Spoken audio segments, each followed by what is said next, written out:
ഇത് നമ്മുടെ ബീറ്റ്റൂട്ട് കൃഷിയാണ്. ഒരു പരീക്ഷണാടിസ്ഥാനത്തിൽ ആദ്യമായിട്ട് ഞാനിത് ചെയ്തു നോക്കിയാണ്. പക്ഷേ നല്ല വിജയമായിരുന്നു. അപ്പോൾ നമ്മളെ വീട്ടമ്മമാർക്ക് വീട്ടിലും ഇതേപോലെ ഗ്രോ ബാഗിൽ കൃഷി ചെയ്യാനായിട്ട് സാധിക്കുന്ന ഒന്നാണ് ബീറ്റ്റൂട്ട്. അപ്പോൾ അതെങ്ങനെയാണ് നമുക്ക് നോക്കാം. ഇതാണ് ഞാൻ നടാനായിട്ട് ഉപയോഗിച്ച ബീറ്റ്റൂട്ടിന്റെ വിത്തുകൾ. ഇത് ഹൈബ്രിഡ് വിത്താണ്. ഇതൊരു കവറിന് 35 രൂപ വിലയുണ്ട്. അപ്പോൾ എപ്പോഴും നമ്മൾ നടാനായിട്ട് ഇതേപോലെയുള്ള ഹൈബ്രിഡ് വിത്ത് മാത്രമേ ഉപയോഗിക്കാവൂ. കാരണം അല്ലാതെ നമ്മൾ ഈ ചെറിയ പാക്കറ്റിലൊക്കെ ആക്കി വെച്ചേക്കുന്ന വിത്തുകളാണെങ്കിൽ അത് മുളച്ച് വരത്തില്ല. മുളച്ചാൽ തന്നെ അത് നശിച്ചു പോവുകയും ചെയ്യും. അപ്പോൾ വിത്ത് നമുക്ക് ആദ്യം തന്നെ ഒന്ന് സൂഡോമോണസ് ലായനിയിൽ ഇട്ട് ഒന്ന് വെക്കാം. കുറച്ച് സമയം ഒന്ന് നമുക്ക് സൂഡോമോണസ് ലായനിയിൽ ഇട്ട് വെക്കാം. നമുക്ക് ഈ വിത്തൊന്ന് ആദ്യം ഒന്ന് കട്ട് ചെയ്ത് ഇതിനകത്തുള്ളത് എന്താണെന്നൊന്ന് നിങ്ങൾക്ക് കാണിച്ചു തരാം. ഒരുപാടൊന്നും ഇതിനകത്ത് കാണത്തില്ല, കുറച്ച് മാത്രമേ കാണത്തുള്ളൂ. ഹൈബ്രിഡ് വിത്ത് ഗുണമേന്മയുള്ള കുറച്ച് വിത്തുകൾ മാത്രമേ ഉണ്ടാവുള്ളൂ. ഇതാണ് ബീറ്റ്റൂട്ടിന്റെ വിത്തുകൾ. നല്ല ക്വാളിറ്റിയുള്ള നല്ല തരം വിത്തുകളാണ്. അത് നമുക്ക് സൂഡോമോണസ് ലായനിയിൽ ഒന്ന് ഇട്ട് വെക്കാം. സൂഡോമോണസ് ലായനി ഇല്ലെങ്കിലും കുഴപ്പമില്ല, സാധാ പച്ചവെള്ളത്തിൽ ഇട്ട് വെച്ചാലും ഒരു കുഴപ്പവും ഇല്ല. അപ്പോൾ നമുക്ക് ഇത് സൂഡോമോണസ് ലായനിയിൽ ഇട്ട് വെക്കാം. ഞാനിത് രാവിലെയാണ് ഈ ലായനിയിൽ ഇട്ട് വെക്കുന്നത്. വൈകുന്നേരമായപ്പോഴത്തേക്ക് ഞാനൊരു തുണിയിൽ അല്ലെങ്കിൽ അരിപ്പിലൊന്ന് അരിച്ചെടുത്തതിന് ശേഷം ഒന്ന് ആ വെള്ളം നനവോടുകൂടി തന്നെ അന്നത്തെ രാത്രി മുഴുവനായിട്ട് വെച്ചിരുന്നു. അപ്പൊ അതുപോലെ വെക്കുന്നത് മുള വരാനായിട്ട് കൂടുതൽ സഹായിക്കും. അപ്പോൾ നിങ്ങളും ചെയ്യുമ്പോൾ അങ്ങനെ ചെയ്യുന്നത് നന്നായിരിക്കും. അപ്പൊ അടുത്തത് ഇനി വേണ്ടത് നമുക്ക് ഈ വിത്തുകളൊക്കെ പാവി മുളപ്പിക്കാനായിട്ട് ആവശ്യമായിട്ടുള്ള ഗ്രോ ബാഗ് തയ്യാറാക്കുക എന്നുള്ളതാണ്. അപ്പോൾ അത് തയ്യാറാക്കാൻ വേണ്ടി നമുക്ക് ഇതേപോലെ ഒരു പഴയ പാത്രം എടുക്കുക. അപ്പോൾ ആ ഉപയോഗശൂന്യമായ ഒരു പാത്രം മതി. അതിലേക്ക് നമുക്ക് ഈ കടലപ്പിണ്ണാക്ക് ഇട്ട് കൊടുക്കാം. കടലപ്പിണ്ണാക്ക് ഇട്ട് കൊടുക്കുന്നത് എന്തിനാണെന്ന് ചോദിച്ചാൽ, നമുക്ക് ബീറ്റ്റൂട്ടിന് അടിവളം നല്ലതുപോലെ ആവശ്യമാണ്. അതുകൊണ്ട് നമുക്ക് നല്ല രീതിയിൽ തന്നെ അടിവളം നൽകേണ്ടതുണ്ട്. അപ്പോൾ അതിനുശേഷം നമുക്ക് ഇട്ട് കൊടുക്കേണ്ട ഇത് വേപ്പിൻ പിണ്ണാക്കാണ്. വേപ്പിൻ പിണ്ണാക്കും അതേ അനുപാതത്തിൽ തന്നെ അതിലേക്ക് ഇട്ട് കൊടുക്കുക. ഇട്ട് കൊടുത്തതിന് ശേഷം നന്നായിട്ട് വെള്ളം ഒഴിച്ച് അത് കുതിർക്കാനായിട്ട് വെക്കുക. അത് കുതിർക്കാനായിട്ട് വെക്കുക എന്ന് പറയുമ്പോൾ ഇന്നൊരു ദിവസം കൊണ്ട് കുതിർത്തെടുക്കുകയില്ല. ഇത് നമുക്ക് നാളെയാണ് നമുക്കിത് വേണ്ടത്. അപ്പോൾ ചെറിയ രീതിയിൽ അതൊന്ന് പുളിച്ചിരിക്കുകയും ചെയ്യും. ഇനി നമുക്ക് ഗ്രോ ബാഗ് നിറയ്ക്കാം. ഗ്രോ ബാഗിനകത്ത് ആദ്യം നമ്മൾ കരിയില നല്ല രീതിയിലൊന്ന് നിറച്ചു കൊടുക്കണം. കാരണം ഇതിന് എപ്പോഴും ഒരു വെള്ളം നനവുള്ള മണ്ണാണ് ബീറ്റ്റൂട്ട് നല്ല രീതിയിൽ വളരാനായിട്ട് ആവശ്യം. അപ്പോൾ വെള്ളം തങ്ങി നിൽക്കാനായിട്ട് നമുക്ക് ഈ കരിയില ഇട്ട് കൊടുക്കണം.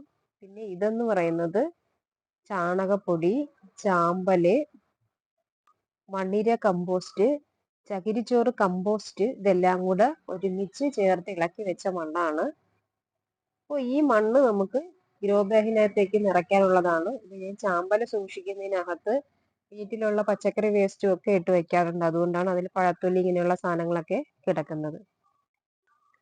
അപ്പോൾ ഇത് നമ്മള് ഈ ഗ്രോ ബാഗിലേക്ക് ഇനി നമുക്ക് മണ്ണ് നിറച്ചു കൊടുക്കാം. മുഴുവനായിട്ടും അങ്ങ് നിറയ്ക്കരുത്. കുറച്ച് ഭാഗം, അതായത് ആ കരിയില മൂടുന്ന രീതിയിൽ മാത്രം ഒന്ന് മണ്ണിട്ട് കൊടുക്കുക. മണ്ണ് ഇട്ട് കൊടുത്തതിന് ശേഷം നിങ്ങളെ കയ്യിൽ ചകിരി ഉണ്ടെങ്കിൽ ചകിരി ഇതിന്റെ മീതെ വെച്ചതിന് ശേഷം ഒന്ന് ചെറിയ രീതിയിലൊന്ന് മണ്ണിടാവുന്നതാണ്.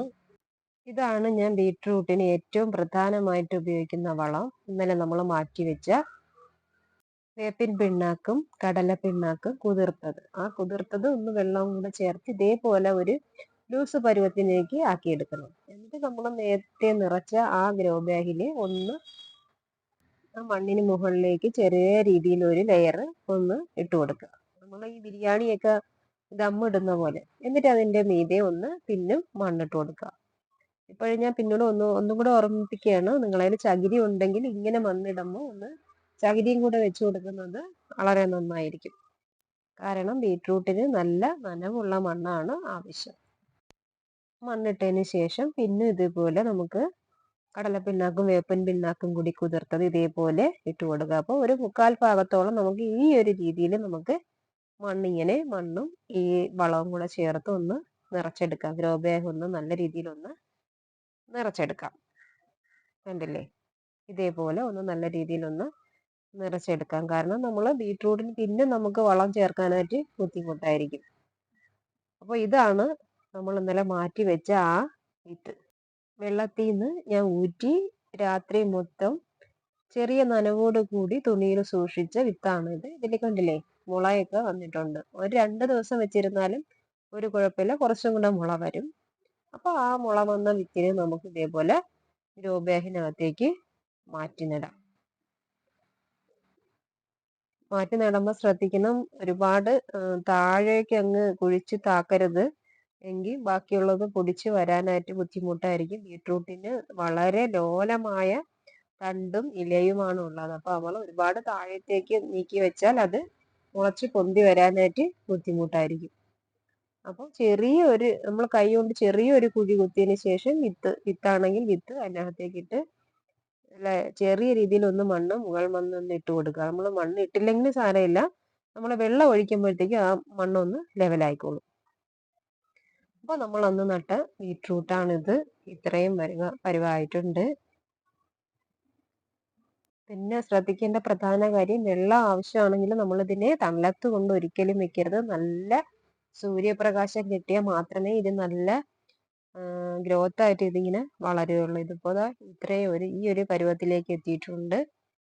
ഇലകളൊക്കെ വന്ന് നമ്മൾ ഒരിക്കലും തണലത്ത് ബീട്രൂട്ടിനെ കൊണ്ടുവന്ന് വെക്കരുത്. വെള്ളം പെട്ടെന്ന് ഉണങ്ങി പോകുമെന്നൊന്നും വിചാരിച്ച് ഒരു കാരണവശാലും തണലത്ത് ബീട്രൂട്ട് കൊണ്ട് വെക്കരുത്. നല്ല വെയിൽ കിട്ടിയാൽ മാത്രമേ നന്നായിട്ട് ഇത് പൊടിച്ച് മുകളിലേക്ക് വരത്തുള്ളൂ. അപ്പോൾ അത് പ്രത്യേകം ശ്രദ്ധിക്കണം. പിന്നെ നമ്മൾ ഈ ഏത് ചട്ടിയിലാണോ നടുന്നത് അതിനകത്ത് തന്നെ നമ്മൾ ആ പാവിയ ചട്ടിയിൽ തന്നെ ഇത് വളരണം. കാരണം ഇത് മാറ്റി നടാനായിട്ട് പറ്റത്തില്ല. നേരത്തെ പറഞ്ഞിരുന്നു, വളരെ ചെറിയ തണ്ട് ഇലകളുമാണ് ഇതിന്. അപ്പോൾ അതിനെ മാറ്റി നട്ടാൽ അത് നശിച്ചു പോകും. അതുകൊണ്ട് ഒരു കാരണവശാലും ഇതിനെ മാറ്റി നടാനായിട്ട് പറ്റത്തില്ല.